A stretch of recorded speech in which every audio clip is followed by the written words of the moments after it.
Είναι φανταστική, αλλά γράφει κείμενα. Τα παιδικά μου χρόνια ως ομφαλός τυλιγμένα ημένας έμειναν εκεί χωρίς πρόσημα. Έπειτα λάμβανε τις ενδείξεις και κάθε ανάμνηση μεταβαζόταν από ρόλο σε ρόλο διεισμένες. Μέχρι να έρθει η στιγμή που γνωρίζεις χωρίς να αισθάνεσαι, αυτή που αισθάνεσαι χωρίς να γνωρίζεις. Πολιτικόρ Χέδερς και διαβάσει λίγα ποίηματα δικά μου για την Πολιτικόρ Χέδερς της Σοφίας Χωτζή.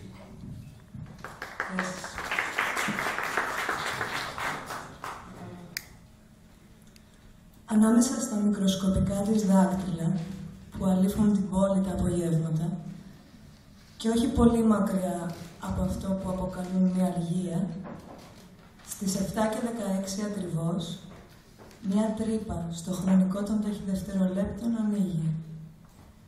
Και όπως ανοίγει, ανοίγουν και δύο βεντάδες, γοητευτικές, με τις οξείες τους και τα ποίηματά της λιφάδες, να εκτρέπουν αυτή τη γυμνή φιλαρέσκεια που επιδέξια τόσο έχει δημιουργήσει. Πολιτικόρ Χέδερς.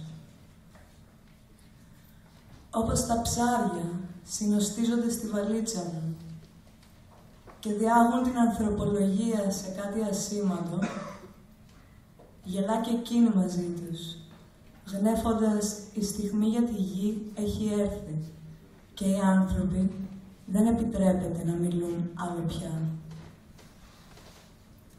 Πολιτικόρ Χέδερς. Από τον ουρανό που φλέγεται μέχρι τη γη που κοιμάται, ένας κόσμος δεν θα είναι ποτέ αρκετός και αφήνει τη φωτιά να προσαρμόσει πάνω μας όπως μια έρημος αγκαλιάζει δυο λουλούδια και τα πνίγει. Στον κορμό της αγοράς, χωρίς παιδικές αναμνήσεις, ένας άγνωστος δεν θα τηρήσει ρυθμό. Ο Γιάπης, με ένα δέντρο στα χέρια, δεν θα τηρήσει ρυθμό. Γι' αυτό και μέσα στην πόλη, η πόλη θα γίνει το νέφος, τα πλήθη και τα παράδοξα της σχήματα.